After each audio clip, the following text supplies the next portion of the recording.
ऐसा है कि कर्म का सिद्धांत अपने आप में बहुत ही विलक्षण है और इसमें मल्टीपल कॉम्बिनेशंस हैं। ऐसा नहीं है कि जो पिछले जन्म में किया उसी का फल अभी मिलता है। कुछ का पिछले जन्म का मिलता है, कुछ का इस जन्म का मिलता है, कुछ का अभी मिलता है, कुछ को हम अपने प्रयास से अच्छे को बुरे में, बुरे को अच्छे में भी कन्वर्ट कर सकते हैं। जैसे आप लोग बॉन्ड में इन्वेस्ट करते हैं, सो बॉन्ड के इन्वेस्ट के साथ में उसके साथ पीरियड बंधा होता है कि ये इन्वेस्टमेंट का रिटर्न कब मिलेगा। 6 महीने बाद ये बॉन्ड होगा मैच्योर, या ये 2 साल बाद आपका होगा। LIC में करते हैं तो एक पीरियड होता है, FD करते हैं तो एक पीरियड होता है। वैसे हर कर्म बंध के साथ में प्रकृति, स्थिति, अनुभाग और प्रदेश, इन चारों का भी नियमन हो जाता है कि ये कर्म की प्रकृति क्या, अच्छा फल देगी, बुरा फल देगी।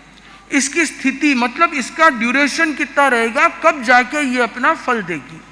इसका अनुभाग, इसका रिजल्ट कैसा आएगा। इसका प्रदेश कितना है, क्वांटिटी ऑफ दिस कर्म। तो हर एक्शन के साथ कर्म बंधन के समय ये सारे डिसाइड होते हैं।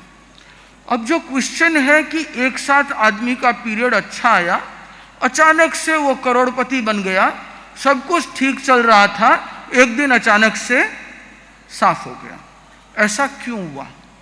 तो इसके पीछे 2 रीजन है। एक रीजन तो ये है जो मेजर, कि जो अच्छा समय आया उस समय का उपयोग क्या किया। जैसे उदाहरण के लिए किसी आदमी ने आपको 1 करोड़ रुपए दिए, तो आप खुश हो गए कि मेरे पास अभी तो मैं करोड़पति हूं, अब क्या करूं।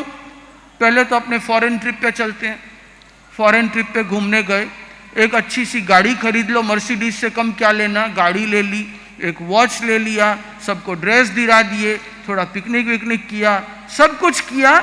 महीने भर बाद बोलते हो अरे 1 करोड़ तो खत्म हो गया, अब नेक्स्ट क्या करूं, तो खाने को भी कुछ नहीं बचा।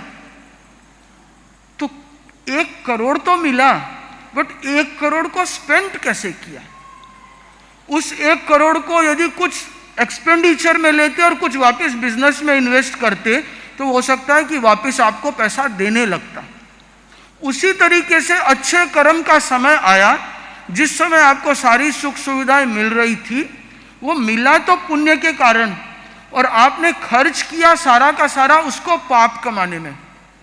ऐश आराम मौज मस्ती सब कुछ उसी में समय निकाल दिया प्रमाद में, तब नई कमाई हुई नहीं, और जितना था उसे खर्च कर दिया, तो एंड ऑफ द डे कहाँ रहेंगे, 0।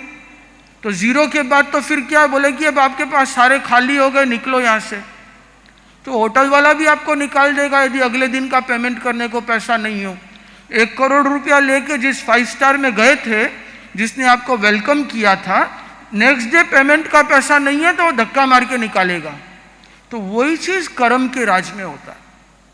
इसलिए ये हमेशा ध्यान रखना चाहिए कि जिस समय में कर्म है, मेरा जितना डेली का एक्सपेंडिचर है एटलीस्ट उतनी कमाई हो जानी चाहिए। अपने एक्सपेंडिचर को कंट्रोल रखो और उसके साथ साथ में नई कमाई करते चलो। नई कमाई नहीं करोगे, बाप दादा की कमाई ज्यादा नहीं चलती है, किसी के भी घर में हो वो खत्म हो जाती है। खुद को कमाना पड़ता है डेली, नहीं तो आपको कमाने की जरूरत ही नहीं थी। तो जैसे बिजनेस करते हैं, जैसे रोज खाना खाते हैं ताकि बॉडी को डेली एनर्जी मिले, उसको डेली बॉडी एनर्जी को कंज्यूम कर रहा है, हम उससे डेली एनर्जी देते हैं।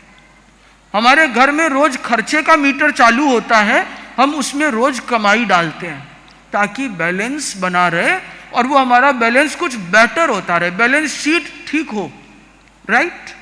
उसी तरीके से कर्मों के बैलेंस शीट को चेक करते रहना चाहिए कि मैं अच्छे शरीर का उपयोग कर रहा हूँ, पुण्य भोग रहा हूँ, जिसमें शरीर में कोई ऐसा नहीं कि काना लूला लंगड़ा अंधा, ऐसा भी कुछ नहीं है।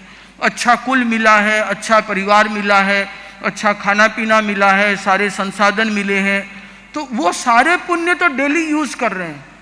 अर्जन 0 तो गड़बड़ है।